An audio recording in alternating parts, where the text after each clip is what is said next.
break records while we pushing the culture forward. Great music and big vibes right in that order. Intellectually petty radio on the stereo. Don't compare us to anything, this a different scenario. We break records while we pushing the culture forward. Great music and big vibes right in that order.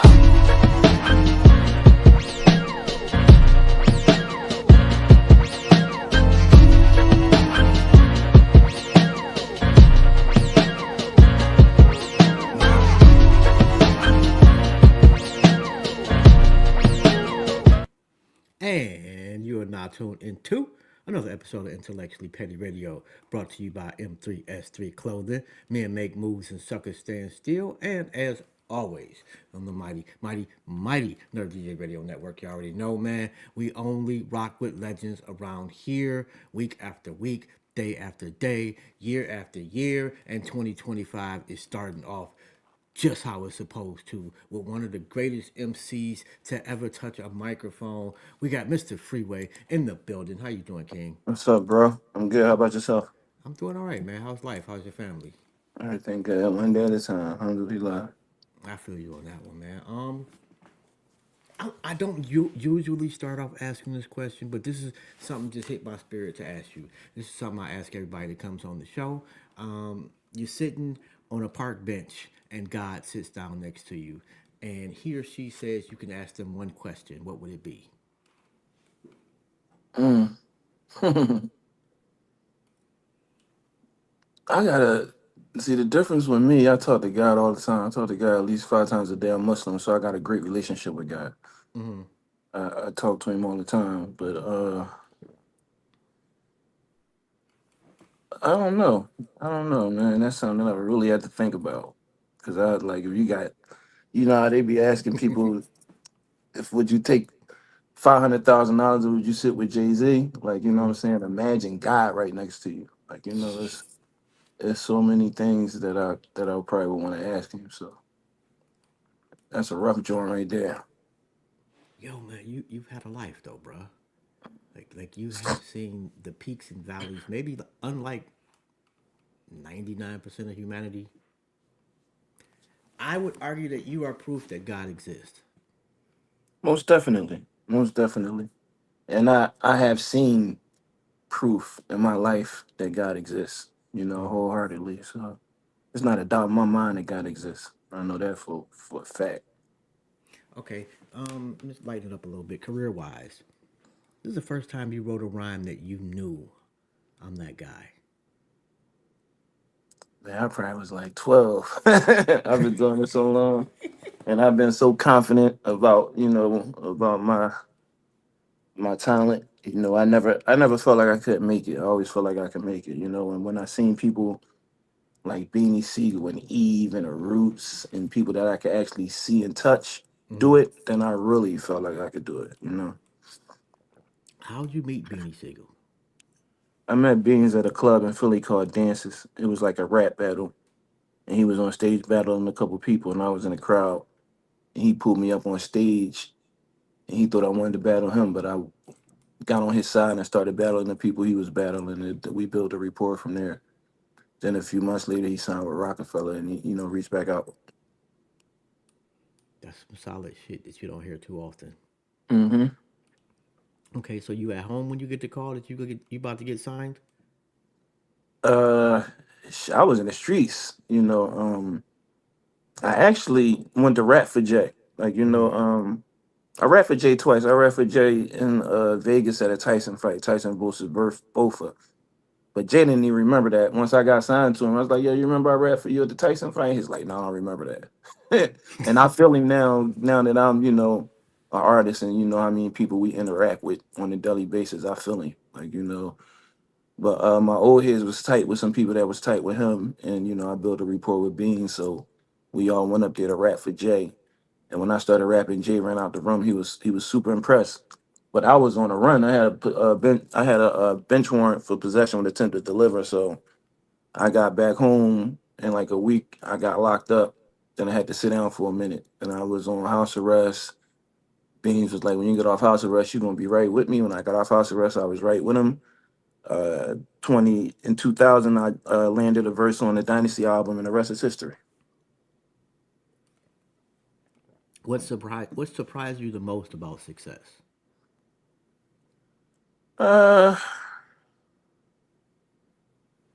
Uh, what surprised me the most now is well, it's not really a surprise. There's a lot of hard work and a lot of faith in God, but able still being able to survive throughout the years. Like this is probably like my 23rd, 24th, or 25th year doing this professionally. And I never had to like go back to any of the behaviors and the things that I had to do to get money in my past. So that's a Mm-hmm. blessing to me. Like, there's a lot of people that was in my position, in the same position that I was in, and they had to resort back to some of our things that we used to do in our old life. And I was blessed enough not to have to do those things. Dopest Philly nigga that the world never heard of. Uh, my brother Scolito, they heard of him a little bit, but they don't recognize him like how they should. He was on my last album, Stillness Package 2, on a record called Crystals and Keys. But I Mm-hmm. do believe that he gonna get his just due soon, God willing. How many albums have you completed just for yourself? You mean professionally? Mm-hmm. I think 8 or 9. But right now I got like 4 projects loaded, ready to go, and I'm working on a couple more. So in this business, you got to think ahead, and you got to be like 2 or 3 steps ahead. Just Blaze. Hmm. Yeah, I got a chemistry, man, and I don't know. I mean, and it's just me. That's one of the best chemistries in hip hop. Yeah, just Blaze, man. Not only do we have a great chemistry, but he's a great human being. Like, he did a lot for me. Like, a lot of my big looks Mm-hmm. just helped me facilitate those. Like, the record with Mariah Carey, the record with Faith Evans, like, just different opportunities. We just performed together in Philadelphia for Kamala Harris when she was on campaign, when she did her big campaign in Philly. We just performed together at Howard homecoming halftime game. We got great chemistry, and he's a great person. Yo, the political shit, and I don't want to say it that way. I'm sorry. Let me back up. I The feel you though. I feel you.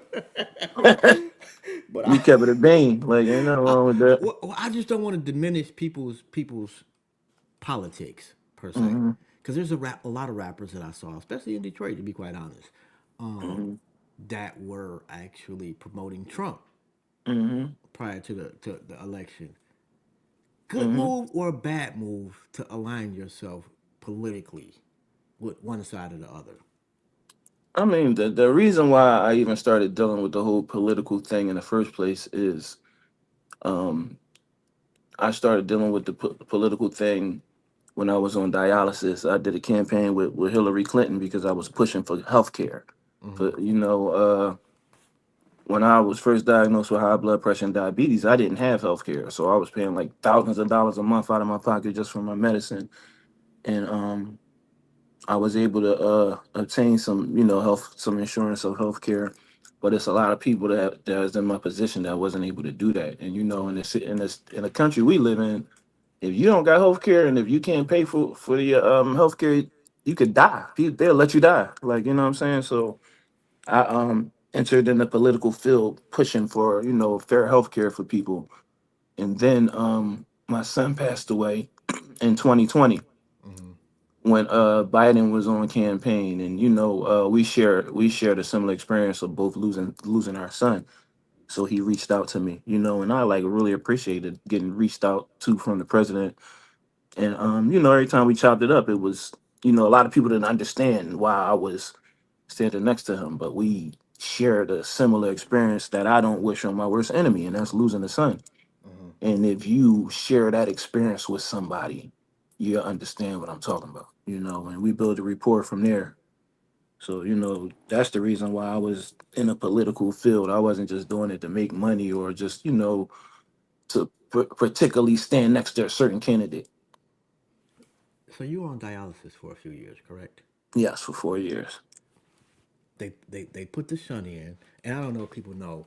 There's a few ways that you can actually get the dialysis. They can put a Mm-hmm. port in your chest, or they can put a fistula in one of your arms. Mm-hmm. I think I seen a picture where you had a fistula. Yeah, most definitely. The first dialysis, what was that like? Man, I got diagnosed September 15th, 2015, and they immediately cut my chest open and put a permacath in my chest. And I did my first session of dialysis. It was 2 hours. I was in there in the hospital with my iPad and, just trying to figure out the best way to be comfortable while I'm doing this. And, it was just a real experience. The first time I walked into an actual dialysis clinic, and like you said, it's a few different ways to do dialysis. The way that I did dialysis was called hemodialysis, Mm-hmm. where they actually hook you to a dialyzer. They stick you with two needles. One is called the venous, one is called the arterial. uh, One of the needles suck the blood out of your body and put it into the dialyzer so it could clean your blood and the toxins out of the toxins and the fluids out of your blood. And then the other needle pumps the blood back into your body. So that process takes 4 hours. Just walking in there, my first time, like, wow, this is really my life now. But through the grace of God, I was able to adjust and make the best of it. Yo, that's crazy. Like, and I know people tired of me talking about my heart surgery, but 4 years ago, I had heart surgery, and there was just one time, like, as soon as they pulled me into the OR, Hmm. there was like 25 people in this room and me, and I remember just the light above me, Yeah. and a nurse bending down over me, and it was at that moment that I realized, okay, this shit is real. Yeah. I when I first went to get my was it the fistula? Yeah, when I first went to get my fistula done, I had one into a hospital not too far from where I live called Abington. And when I walked in there, it was like the same experience, but it was like I was like on General Hospital or something. Like everybody, like all the women were beautiful. Like it was like, was like this is crazy.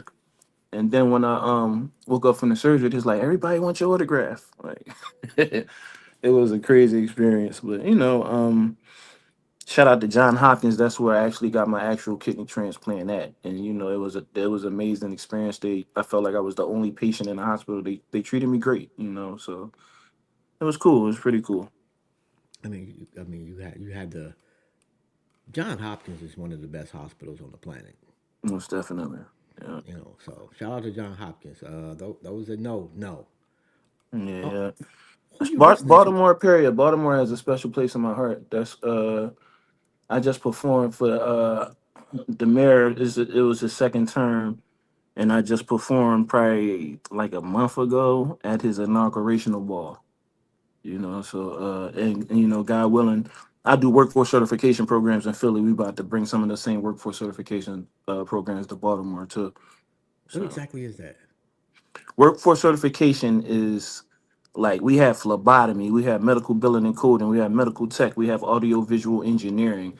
So where it takes students from the ages of 16 to 24 and beyond. From I have a partnership in Philadelphia with a company called OIC, and I have a Mm-hmm. partnership in Delaware with a company called the Community Education Building. And we partner with those organizations. We provide these courses for people from the city for free. And once they pass the course and they get the certification, we assist them in getting jobs in that area. And to date, we graduated 145 students. Why you give a fuck? I mean, why not? I didn't in my life before, I really started to turn my life around. I was in the streets, I was selling drugs, I was doing a lot of things that, at the time I didn't feel like I was affecting the community, but I was. So Mm-hmm. the mission that I'm on, before I die, I want my good to outweigh my bad. So I'm trying to do as much good as I can. So plus I love my community. Like, what I mean, I was able to be blessed and have an opportunity. So I want to make sure that everybody get an opportunity. Okay, so your first trip to Mecca, Hmm. what did that change about you? Oh man, It changed a lot. I mean, it was a blessing to even be able to go. Like, I really feel blessed by Allah. I was able to go 2 times. A lot of people don't even get to experience that, and it just broadened my connection with Allah, opened my eyes. Like, as soon as I landed in Medina the first time, we went straight to Medina, and like soon as I was like on a bus and I seen the steeple from the Prophet's Masjid, I just started breaking down like this is real. I'm here. You could feel the connection. Like, it's beautiful, beautiful experience.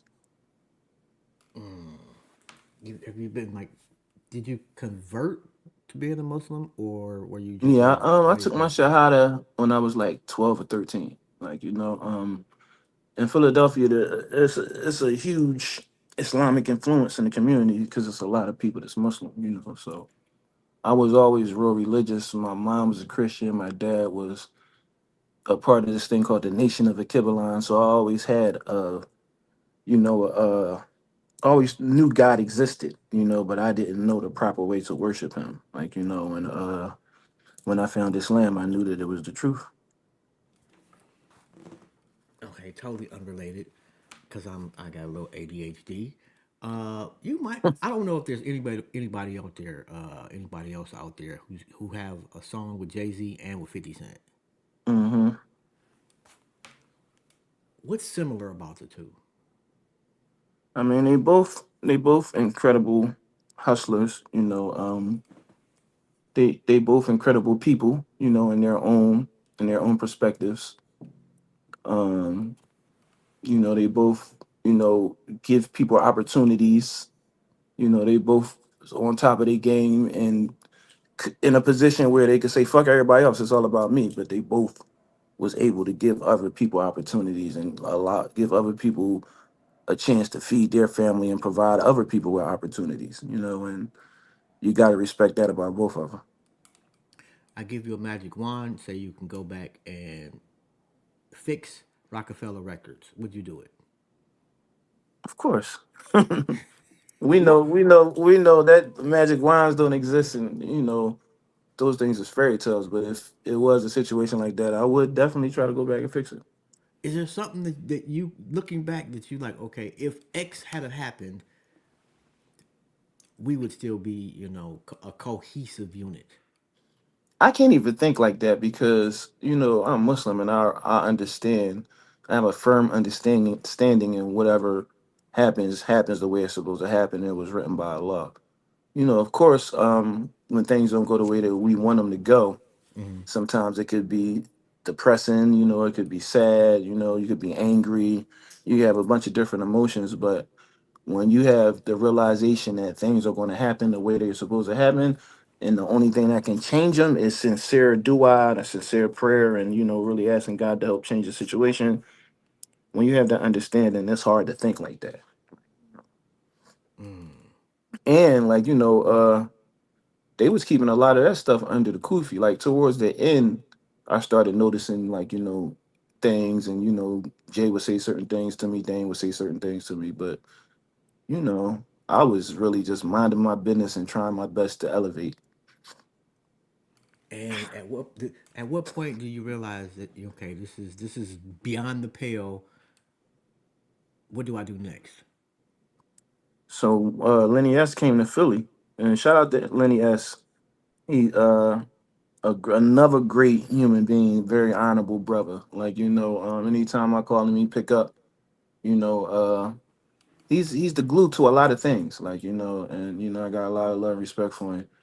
And he came to Philly and told us that the rock is over. Stay, y'all getting dropped, which was honorable because a lot of people wouldn't come to Philly to tell a bunch of Philly niggas that they just got dropped from their label. Like, you might not make it back. Like, but alhamdulillah for the good and the bad. The way things work out, and that's when I knew. Like, when he said we would drop, I remember that fucking feeling. I was sitting there like, yo, my stomach started hurting, and took me a second, probably like a month to really wrap my mind around it and figure shit out. And I'm like, the hard work is done. I'm already famous. I'm already a household name. So I went back to what got me signed to Rockefeller in the first place, Hmm. and that's hard work, dedication.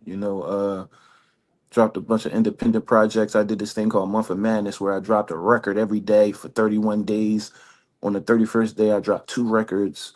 I maintained my relationships.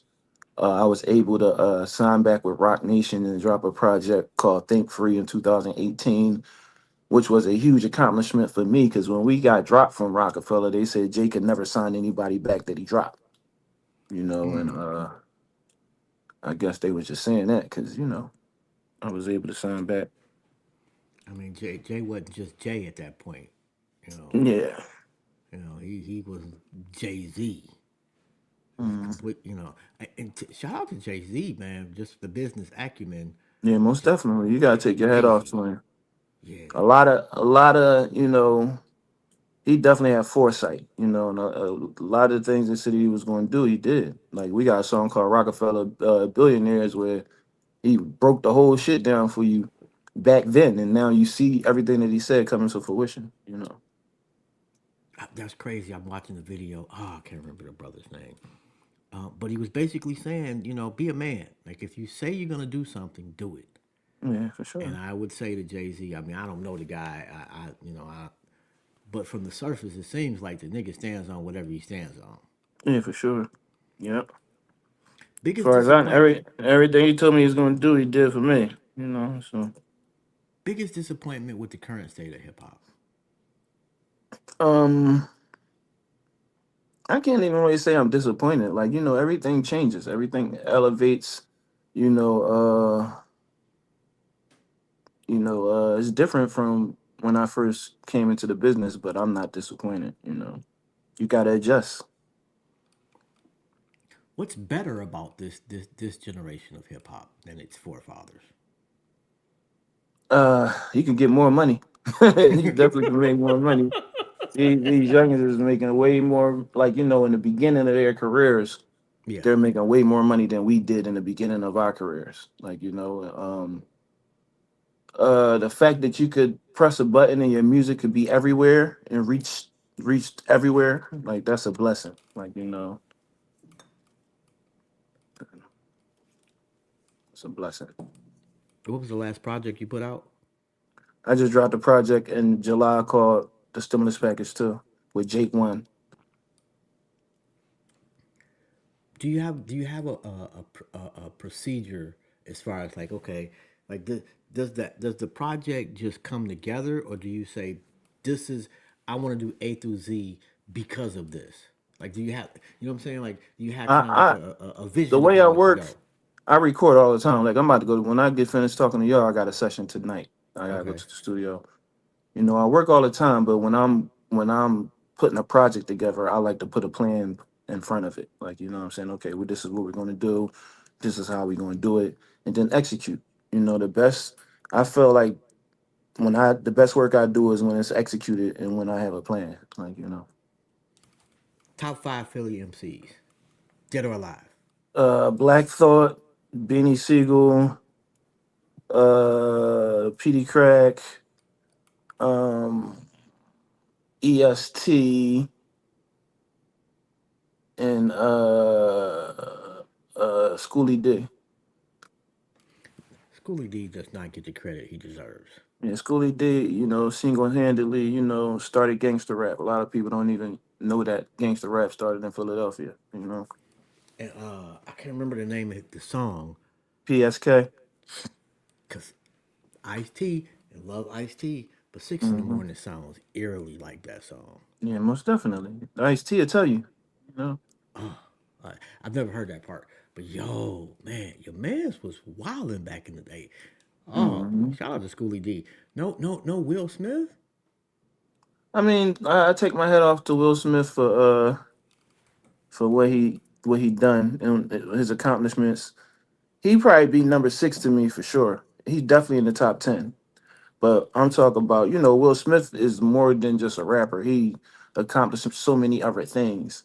And we're judging it by lyricism, by being an MC, like, that those type of things. So, that's my mind frame with it. I think he gets punished for being uber successful.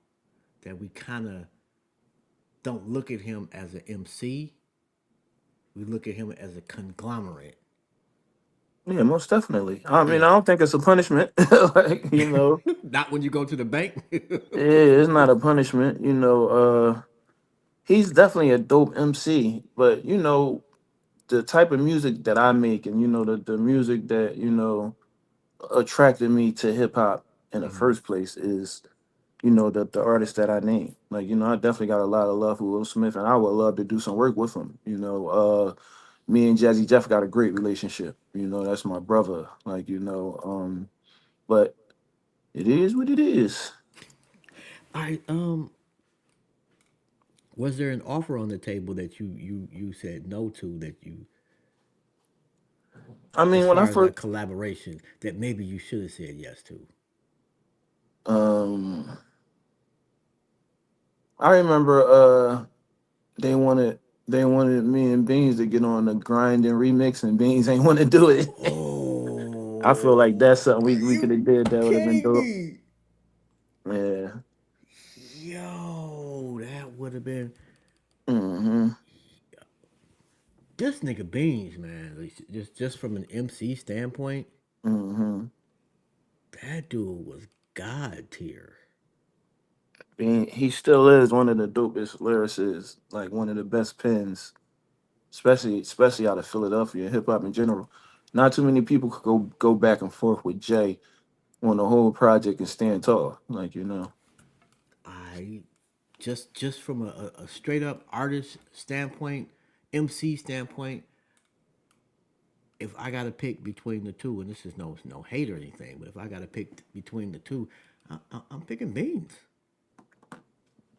yeah, a lot of people got that same point of view. You know. You know, how do you like when you break down? You got your top five or whatever. Do you have particular categories? You say, okay, this is how I judge an MC. I mean, I judge an MC by lyricism, by connectivity. If it connects with me, connects with my heart, connects with people. If I could close my eyes and envision what they're talking about, if they could make a dope song, if they make dope hooks, it's a lot of different categories that goes into being a dope MC for me. What made you fall in love with hip hop? And then just hip hop in general. Ever since I was a little kid, I loved music. All my music teachers loved me. Like, I remember learning how to put poetry together and just being fascinated with words. At what point did your parents say, okay, we believe you, son. You can do this hip hop stuff? When I made it, I mean, they never didn't but not believe in me. Like, I used to do it all the time, but like, being a star is far fetched for anyone. Like, a lot of people don't think it can happen. But I wasn't in a situation where people tried to shit on my dreams, or my family tried to shit on my dreams. When I like I told you, I got arrested for possession with attempt to deliver. I had to sit down for a little bit, Mm-hmm. and when I came home, I had a conversation with my mom, and she was like, "What are you going to do? Like, you can't go back to selling drugs because you're going to go to jail. Like, you're going to go back to jail." And I told her, if this rat thing don't work by the end of the year, I'm gonna get a job. And I just was saying that. So we when the Dynasty came out, we had like an album release party or something in Philly, and my mom was there and Jay and everybody was there. And my mom was like, "You said you was gonna do it before the end of the year and you did it." I was like, "Oh shit, I did say that." I was just saying that though. I can't even picture myself getting a job. I had one job. I used to sweep here in a barber shop when I was young, like when I was in like middle school or something. Like, so. Nigga, that is priceless right there. Because I've been working for 30 plus years, and this shit is ass. Mhm. No, Although, definitely a blessing, man. I don't take nothing for granted. yeah, It's and definitely a blessing. it's a blessing that I'm able to do without. I'm in a better position than some people. Unfortunately, Mhm. that's a fucked up way to have to look at shit, but it's true. Yeah, So, man. I'm thankful for that. But nigga, you can just wake up at 8 o'clock or wake up at noon. I Oh, could, but I don't. I don't. where'd your drive come from? Where's the work ethic come from? My mom and my dad, I realized, like, throughout the years, and like, just dealing with them directly, hearing people talk about them, like, I get it from my mom and my dad. And I don't know how this is like universally, but for me, after I had children, I understood my mother 1,000% better. Most definitely. At what point do you look at your parents as people and respect the grind that they did for you, as opposed to tools and vessels, if you will? I mean, I always looked at my mom and dad and respected them, and valued them for bringing me here, taking care of me. As soon as I was in a position to take care of them, I was on that, like, trying to do as much for them as I can and make their workload as easy as possible. Like, I pride myself in taking care of my family. It feels amazing to be able to do that. Yo, you've had a lot of, we started off saying you had a lot of ups and downs. Hmm. Um, you lost two children. Hmm. Having to deal with that publicly and having everybody either ask you about it or offer condolences or bring it up when you don't want to be bothered. How difficult is that part? uh I mean, I'm in a public eye, so it's my life. Like, I don't even look at it like that. Like, me being so open with my life and the things that I go through, I do it for other people. Like, I know there's a million people that lost somebody that's going through what I was going through. Like, and for me to be able to talk about it and, share with them my feelings and the way that I cope with it is actually helpful for me and for other people. It's a blessing. You know, uh I'm not sure what happened right there. My guess is he got a phone call. That usually does that. Um, and just if you're out there and yeah, my oh, bad, somebody. yes, Mike must have called you. That usually Yeah, happens. yeah. Mhm. Yeah. And you were just talking about how you were able to cope with losing your children. Yeah, yeah, yeah. And I'm Muslim, and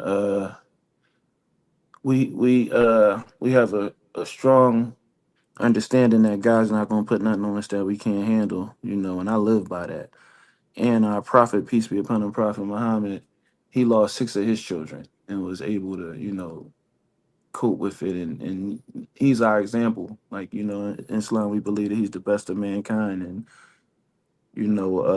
to have an example like that go through some of the same things that you're going through, and to see the way that he handled it with grace really helps a lot. Like, I did not know that. yeah, yeah. Prophet Muhammad, peace be upon him, lost six of his seven children. Wow. And one of his children died in his arms. And in Islam uh we follow the Quran, the Sunnah, and the Hadiths. So the Hadiths are stories that either companions of the Prophet, peace be upon him, or the Prophet himself, peace be upon him, collected these stories and things that he did in his life, and the way that he coped with different search situations, and being able to read the Hadiths and study the Hadiths really helps a lot. Also, like, So for each individual, and pardon my ignorance, but does each person also not necessarily collect their own hadiths, but develop their own collection of stories that they tell to the next generation? no, the Hadiths are something that is for the Prophet Muhammad, peace be upon him. Like, Hadiths are something that's associated with him only. Okay. His companions and people that was around him, and people that it's like firsthand. They're like firsthand experiences with people Okay. that was with the Okay. Prophet, peace be upon him. Like, there's something that's specific to him. Like, ain't like I could have hadiths, like. You know, It would probably be called something different or something if it was other people, you know. But these are, it's like a guide, it's like a guidebook to go along with the Quran and the Sunnah. You know, these things that are in place for us to help us navigate through life. You know. yo, life is some crazy shit, man. And it's interesting. Like I'm an old nigga, you Hmm. know, and when I'm talking to young cats and kind of giving them the breakdown, the decade breakdown. My 20s, I was an ain't shit nigga completely. My whole 20s is just throw this nigga away at 20 to 29. I was horrible. 30, you kind of wake up a little bit. Hmm. 40, you start thinking about what they're going to think about me when I'm not here. Hmm. Is that a fair assessment of life so far for you, or am I missing something? No, my Jones is a little different, but it's a fair assessment for people. Like, you know, I never really felt like I was not shit. Like, you know what I'm saying? Like I might have did some shit that, you know, I shouldn't have did, but I never was like, I never fully never gave a fuck. Like, you know, I always cared about people. Like, you know, Yeah. even when I was selling drugs, I felt bad about it. Like, you know what I'm saying? I came to a point where I was like, I can't do this. Like, this is not cool. You know, by the time I was 2021, I was famous. Like, you know, when I was, you know, I understood that I was blessed, so I was trying to, you know, do the best that I can. And I feel like God always helped me maintain a balance. Like, before I went too crazy with feeling myself or thinking that I'm better than anybody, God would do something to humble me. Like, you know, so I was always able to maintain the balance. And I think that has a lot to do with me being Muslim and my understanding of life. Oh yeah, I was definitely an ain't shit nigga for some years. Although I will say I did kind of care a little bit too. Maybe ain't shit is too strong per se, but comparatively speaking, for the rest of my my days, oh yeah, that 20 to 30 decade, ooh, I was just not a good person. And I remember kind of to your point, and he must have got a call, but kind of to his point about even when you was doing fucked up shit, caring. There was, I don't know, I stayed in this crack house maybe 30 days, and the thing that we was using her house had two sons. I did more for those kids during my 30 days there than she did. I saw her kids more than she did.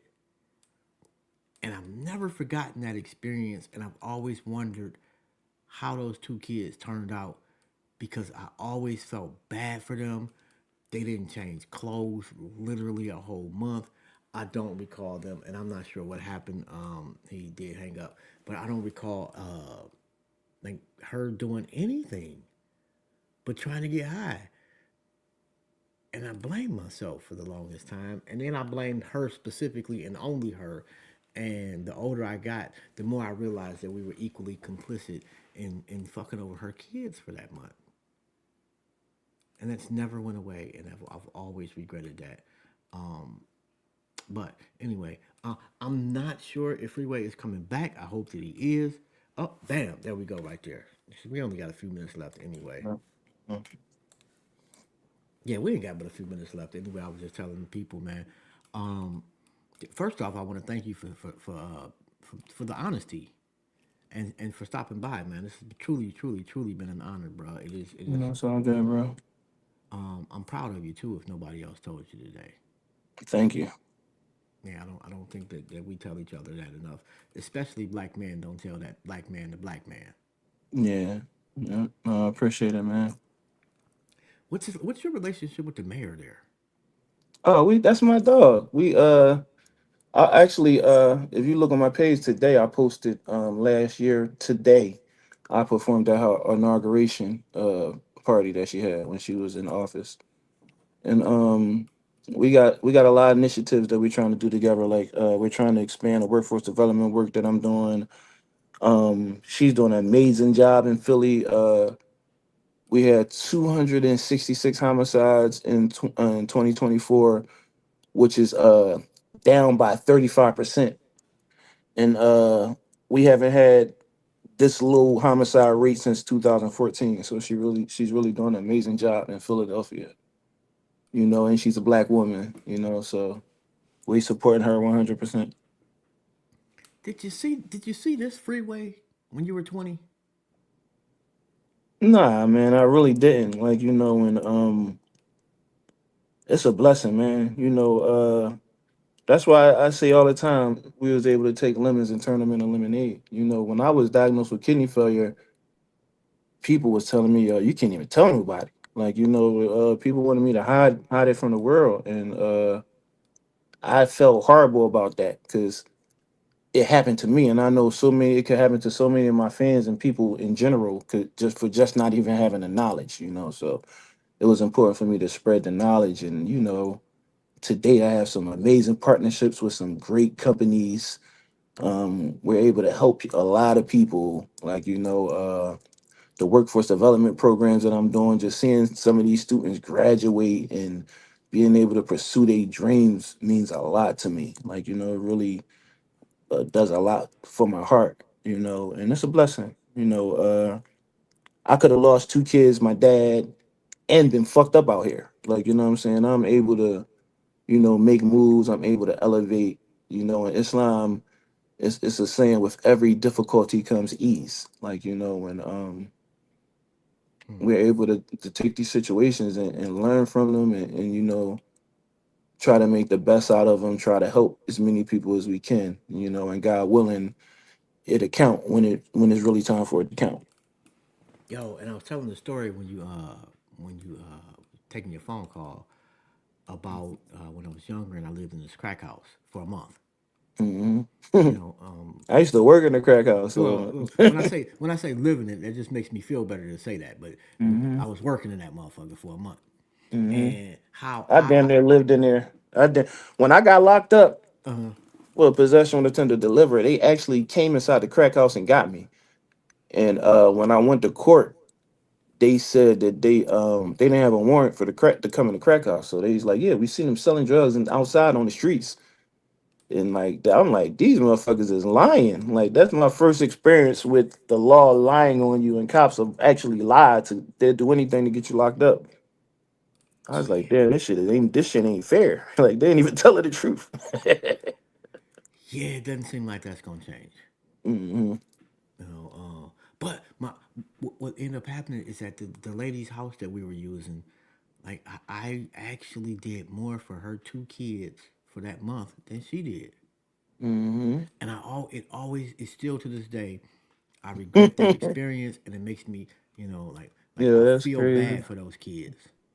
Yeah, we used to. It was the guy house we were selling. That I used to work at. He was funny. He was on drugs too. So we'd give him some stuff, and he'd just be happy. But then, like, one day, it was like we probably did like 100,000 that day, and he overheard us talking about it. He was like, "Y'all sold $100,000 in my mother house."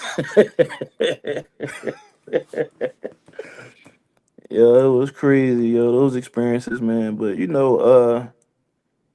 alhamdulillah, I was able to get away from that life and, turn my life around and try to do as much positive as I can.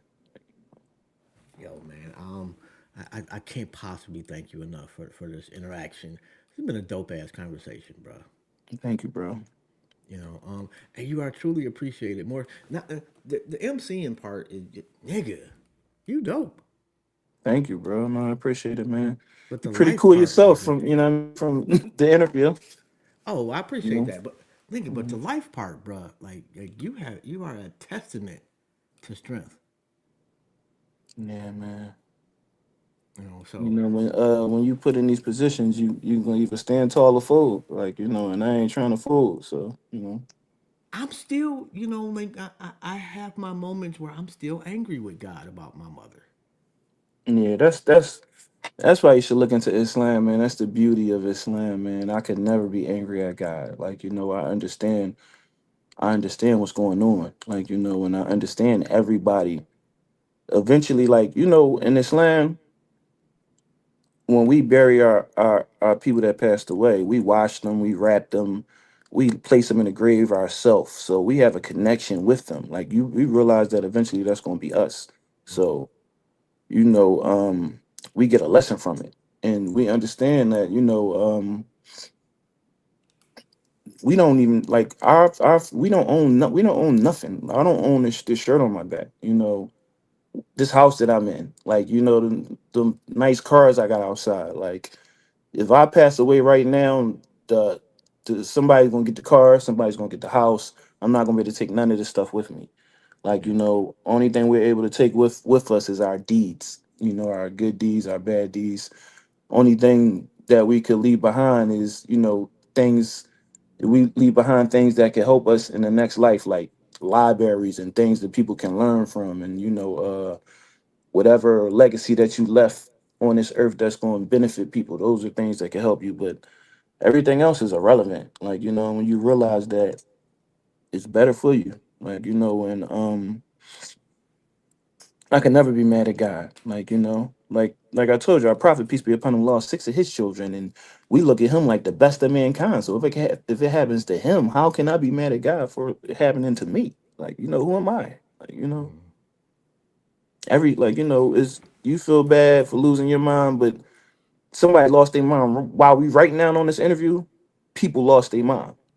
Facts. This time that we took to do this interview, Yeah. somebody in the world is feeling how you feel right now, and they just lost their mom. Yeah. And if everybody was mad at God, it'd be a bunch of mad people on this planet.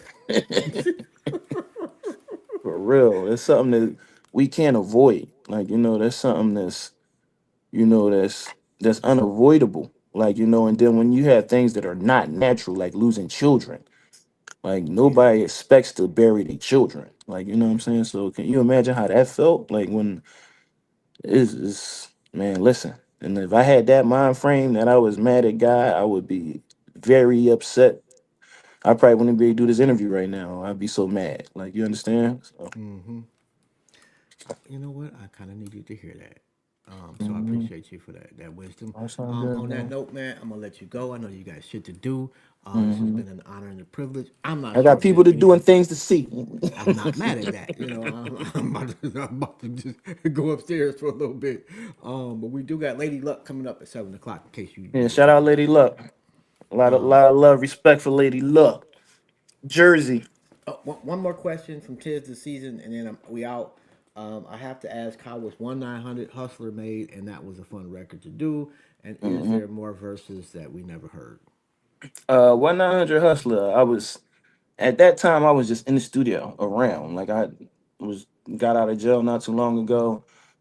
Beans was fulfilling his promise to me, having me around. Um, Beans was supposed to rap on it, but they gave me the opportunity. So I'm like, I gotta kill this. Like, and right before my verse, Jay was like, "This your introduction." Jay was like, "This is your introduction to the world, so I'm gonna set you up right." Hmm. So we put the elevator music right before my verse. The chick playing the violin, then I come in first things first, and the rest is history. Like, that was probably like one of the best intros in hip hop. Yeah, I don't know what happened. The video had just disappeared there for a Yeah, second, yeah, but we can still hear you. yeah. Wait. I'm sorry, and I lied a little bit because I got one more question. There's a clip at a 76ers game of the Hmm. people doing your song. I know you've Hmm. seen that clip. Yeah, for sure. I go to the games a lot, so it's a Would you? blessing, man, especially all these years later. Like, for that song to stand the test of time. And I got a few of those records that, came out in that time period, and I'm still able to perform and make a lot of money performing them. So it's a blessing, man. I feel like them type of songs connect with people's hearts, so they're gonna be around for a minute. Yo, and shout out to the sister in the video.